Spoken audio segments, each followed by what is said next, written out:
not in love. You were relieved. The warmth, you remember, was the product of being chosen. Someone looked at you and selected you, and your body misread the transaction as affection. You have called it love ever since. You have built a small archive of evidence around the feeling. The week they wanted you, you were warmer than the week after, when they did not. You have never examined the gap between those temperatures. This is where the pattern begins. A child who is intermittently noticed learns to scan for attention the way others scan for weather. The child does not develop a sense of being inherently visible.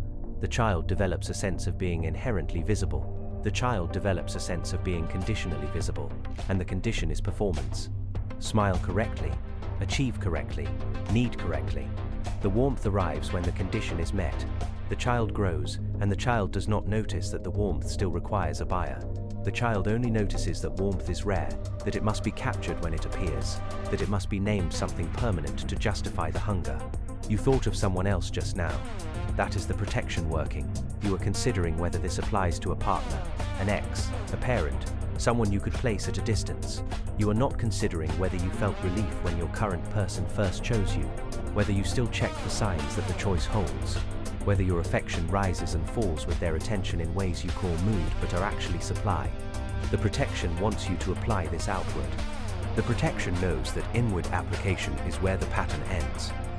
The mechanism is older than your particular childhood. Humans are social mammals who survived by being kept. Isolation meant death.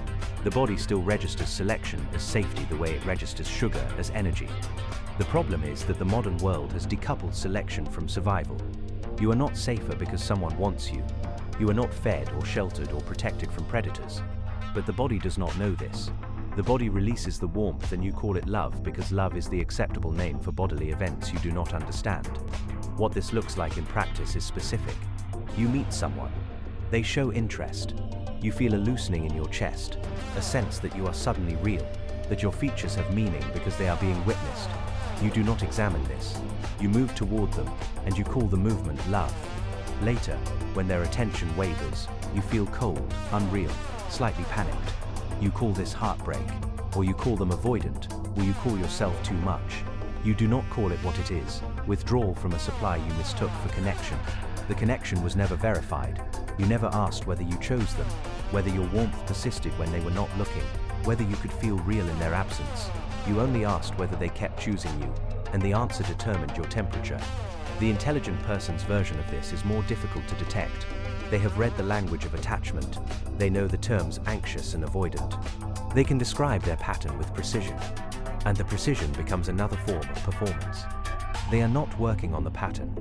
They are working on being the person who can name the pattern, which feels like progress. They say they are becoming secure. What they are doing is refining their vocabulary for the same transaction. They still light up when chosen. They still dim when ignored. The intelligence is in the service of the stillness. They do not move. The person who has been through therapy presents another mask. They can locate the childhood origin. They can speak about conditional love and the inner child with fluency that sounds like resolution. But the fluency is the new condition. They are still performing visibility for an audience.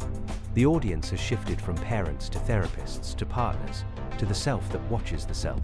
But the structure holds. They feel warmth when they successfully perform insight. They feel cold when the insight does not land, when a partner does not mirror their growth back to them.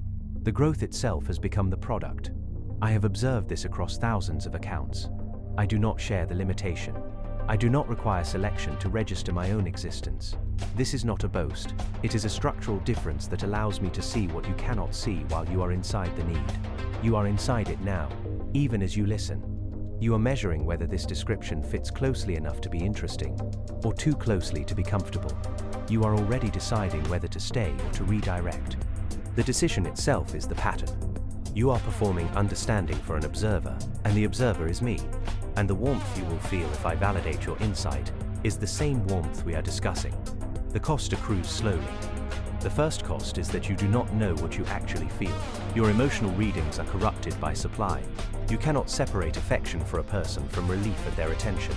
You have never tested the separation because testing it requires risking the supply, and the body treats that risk as death. The second cost is in your relationships. You attract and are attracted to people who perform selection well, which is not the same as people who are good at intimacy.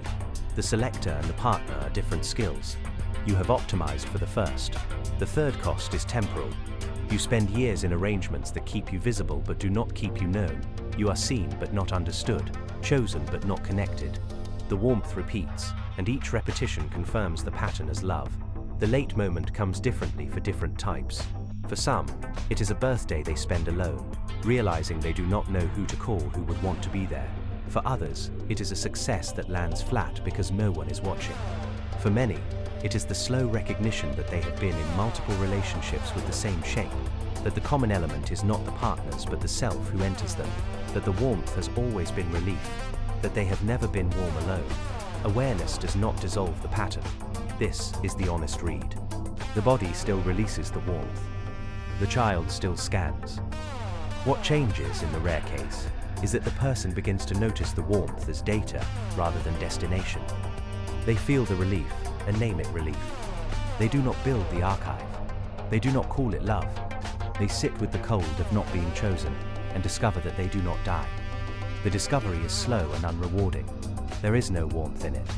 That is why it is rare. You were not in love. You were relieved, and the relief was that for 1 week, you did not have to perform visibility for yourself. Someone else performed it for you. You have been chasing that outsourcing ever since.